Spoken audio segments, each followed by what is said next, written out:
Halo teman-teman, mari kita melanjutkan persiapan untuk UMPENS 2022 bersama Misio. Oke, kita masih membahas soal fisika ya, soal prediksi fisika. Di sini langsung saja ke soalnya. Kita baca soalnya, benda yang masanya 40 kilo mengalami jatuh bebas dari ketinggian 20 meter. Pada saat ketinggian benda 10 meter, energi kinetik benda adalah berapa joule? Oke, jadi di sini tuh materi tentang energi ya.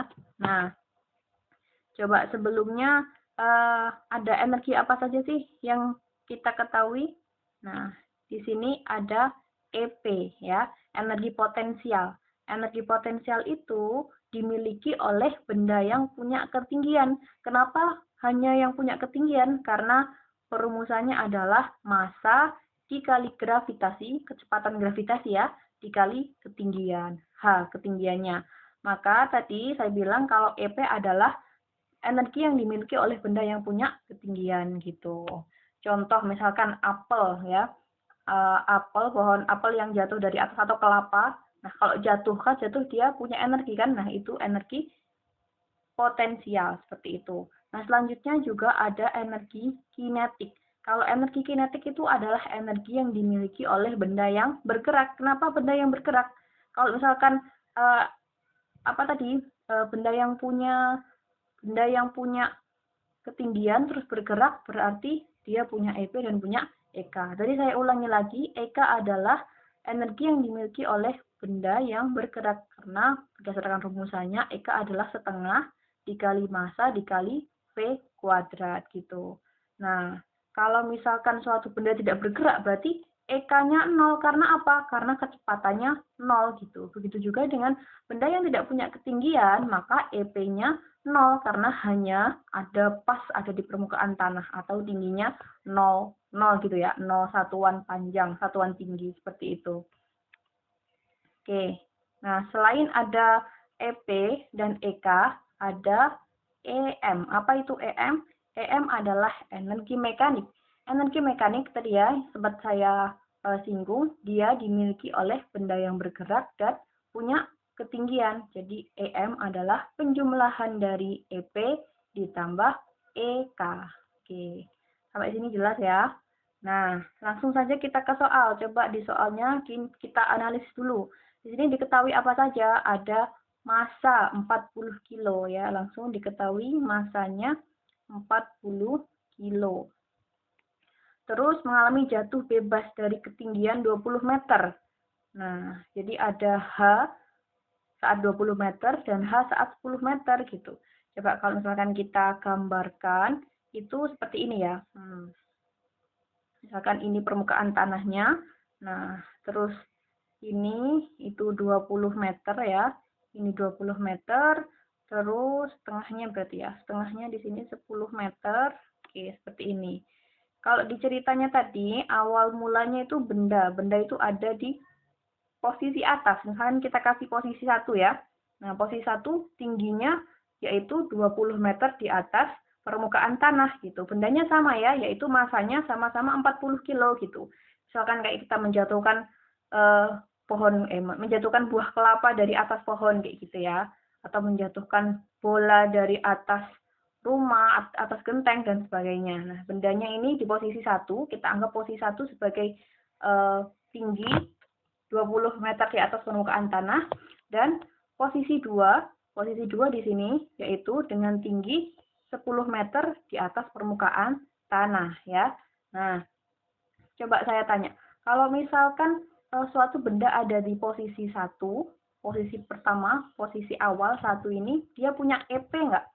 Punya, karena dia punya ketinggian ya. Jadi di sini ada EP, kita kasih EP1 ya. Nah, ada itu nilainya. Terus punya EK nggak kira-kira? Benda yang dijatuhkan secara bebas, di sini ditambahin keterangan ya, mengalami jatuh bebas. Beda loh, benda yang dilemparkan. Berarti kalau dilemparkan punya kecepatan awal. Tapi kalau jatuh bebas, berarti dia bergerak murni karena kecepatan gravitasi ini ya.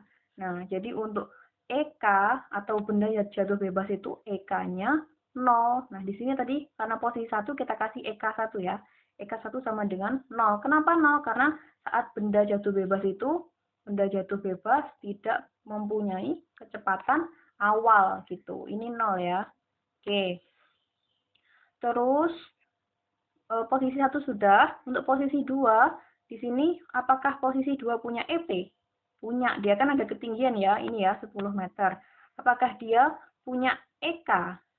Nah, apakah dia punya EK?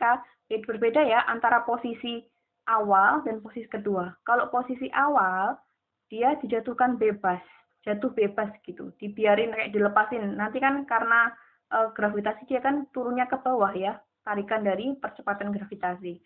Nah, tapi kalau di posisi 2, bendanya ini kan punya kecepatan. Maksudnya di posisi 2 ini bukan karena jatuh bebas, tapi jadi jatuh bebas, terus nanti di tengah-tengah gini kan dia punya kecepatan. Kecepatannya dari mana? Ya, dari gravitasi di sini. Jadi EK di sini tidak bernilai 0 gitu. Coba kita kembali ke soal lagi, ditanya pada saat ketinggian benda 10 meter, energi kinetik. Ya, pada saat di sini posisi 2, EK2-nya berapa? Berarti di sini yang ditanyakan EK2 ya. Nah, oke. Coba saya hapus dulu. Oh, sebentar. Ini kan yang ditanyakan EK2. Kalau misalkan pakai rumus ini langsung, apakah bisa? Ya, setengah massa, massanya diketahui. Kecepatannya gimana? Apakah diketahui? Nggak bisa. Kalau nggak bisa, kita manfaatkan rumus energi mekanik, ya. Energi mekanik. Sebentar, saya hapus dulu yang lain, rumusnya diingat ya.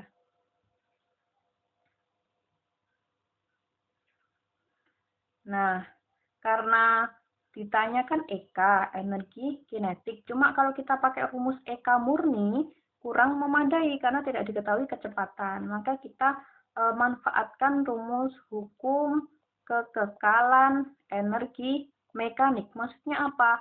Yaitu energi mekanik posisi pertama sama dengan energi mekanik posisi kedua. Seperti itu ya. Nah, ini tuh hukum kekekalan. Nah, EM tadi EP plus EK ya. Nah, kita sesuaikan karena di ruas kiri posisi 1, jadi EP1 plus EK1 sama dengan EP2 plus EK2. Seperti itu. Nah, EP1 posisi di sini, EP-nya berapa? Tadi EP kan rumusnya massa MGH ya. MGH. Masanya berapa? Kita langsung tulis aja ya. Masanya itu 40. Terus G, gravitasi itu 10 meter per second kuadrat, percepatan gravitasi ini. Terus EP1, keadaan 1, ketinggiannya 20 meter. Nah, 20 ditambah EK1 tadi 0 ya. Nah, ini EK1. EK1 nilainya 0. Saya langsungin aja ya. Nah, ini. EP2. EP2 ada di sini. EP sama ya MGH, massa bendanya masih sama 40 dikali gravitasi 10, tapi ketinggiannya bukan 20 lagi, jadi 10 meter ya. Jadi langsung aja, berarti 40 dikali 10 dikali 10, di sini 4000. Nah, EK di sini berapa? Nggak tahu ya. Nah, ini yang kita cari. Kita tetap tulis aja EK2. Udah. Di sini hasilnya ini adalah 8.000 ya, 40 kali 10 kali 20. Nah, 4.000-nya di sini, 4.000 yang ini kita pindah ruas ke kiri, ya, jadi minus 4.000. Sama dengan EK2. Ingat tadi EK2 adalah EK pada posisi ketinggian 10 meter. Udah kelihatan ya, berarti EK2 besarnya adalah 4.000 Joule. Jawabannya yang C. Oke, sekian. Terima kasih.